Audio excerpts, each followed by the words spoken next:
Hello everyone, welcome to G info.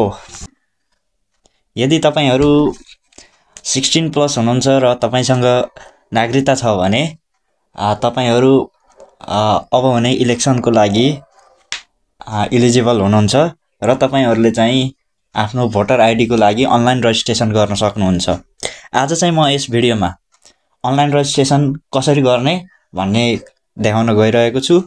त्यसको लागि चाहिँ भिडियो अन्तिमसम्म हेर्नु होला। भोटर आइडी अनलाइन रजिस्ट्रेसन गर्नको लागि कुनै पनि एउटा ब्राउजर खोल्नु होला।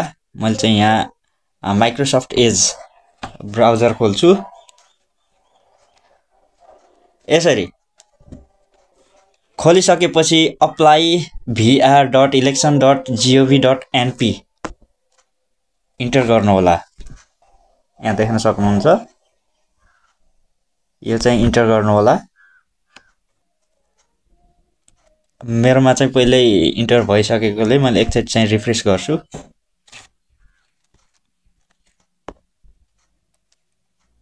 यसरी रिफ्रेश गर्ने बित्तिकै यहाँ चाहिँ तल निर्वाचन आयोग नेपाल, इलेक्सन कमिसन नेपाल भनेर दिएको छ।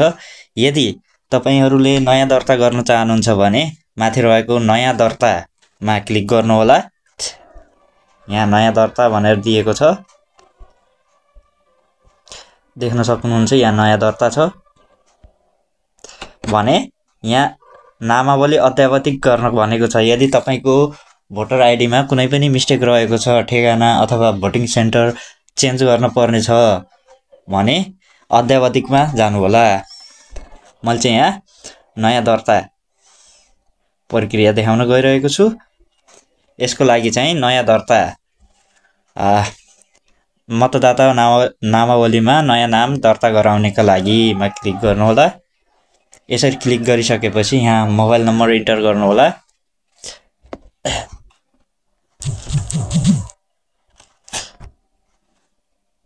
मोबाइल नम्बर इन्टर गरिसकेपछि एरोमा क्लिक गर्नु होला। तपाईको मोबाइलमा ओटिपी आउनेछ, यो ओटिपी लाई यहाँ इन्टर गर्नु होला।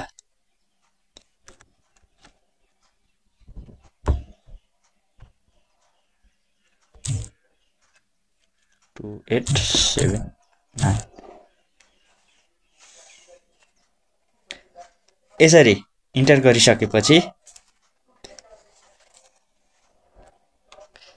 यहाँ रहेको नयाँ दर्तामा क्लिक गर्नु होला।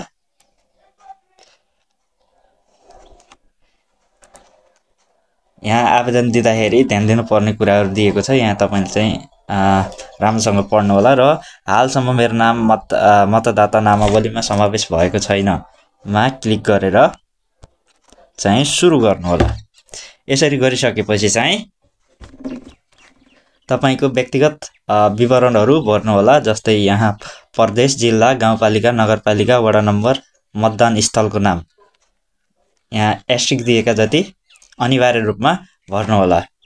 जस्तै यहाँ प्रदेश, जिल्ला, गाउँपालिका, वडा नम्बर र मतदान केन्द्र छान्नु होला र अर्कोमा क्लिक गर्नु होला। यहाँ तल दिएको छ अर्कोमा क्लिक गर्नु होला। यसै गरी मतदाताको नाम नेपालीमा, त्यसपछि मतदाताको नाम अङ्ग्रेजीमा, पति पत्नीको नाम यदि विवाहित हुनुहुन्छ भने बाबुको नाम, आमाको नाम, बाजेको नाम, लिङ्ग, त्यसपछि अब यो टेलिफोन नम्बर, मोबाइल नम्बर र इमेल ठेगाना चाहिँ कम्पलसरी हैन। त्यसैले यो तपाईसँग छ भने भर्न सक्नुहुन्छ, नभए नेक्स्टमा क्लिक गर्नु होला। यदि तपाईले भरेको विवरण चाहिँ सेभ होस् भन्ने चाहनुहुन्छ भने यहाँ सेभ ड्राफ्टमा क्लिक गर्नु होला। यहाँ रहेको छ सेभ ड्राफ्ट, यसमा क्लिक गर्नु होला।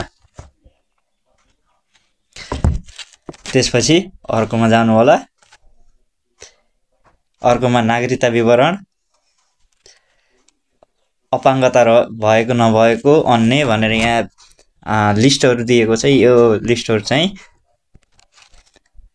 यहाँ भर्दै गइसकेपछि यिनीहरू चाहिँ खुल्दै जान्छन् अनि तपाईलाई चाहिँ लास्टमा तपाईले भरिसकेपछि सबमिट गर्नुहोला। सबमिट गर्ने बित्तिकै चाहिँ एउटा फर्म आउँछ, तपाईले भरेको फर्म, त्यसलाई चाहिँ प्रिन्ट गरेर चाहिँ तपाईले तोकेको मितिमा नजिकको निर्वाचन आयोग कार्यालयमा गएर फर्म सबमिट गर्नुहोला। गरिसकेपछि तपाईको भोटर आइडी चाहिँ रजिस्टर हुन्छ। यसरी चाहिँ तपाईहरु सजिलैसँग तपाईहरुको भोटर आइडी क्रिएट गर्न सक्नुहुन्छ। भोटर आइडी को लागि चाहिँ अनिवार्य रूपमा निर्वाचन आयोग कार्यालयमा जानै पर्ने हुन्छ, किनभने बायोमेट्रिक र फोटोको लागि जसरी पनि जानै पर्ने हुन्छ। तर फर्म भर्ने झन्झट चाहिँ गर्नु पर्दैन, सजिलैसँग यहीँबाट अनलाइन माध्यमबाट फर्म भरेर चाहिँ प्रिन्ट गरेर तपाईहरु जान सक्नुहुन्छ। If you find this video useful, please share this video, like, subscribe the channel. Thank you for watching this video.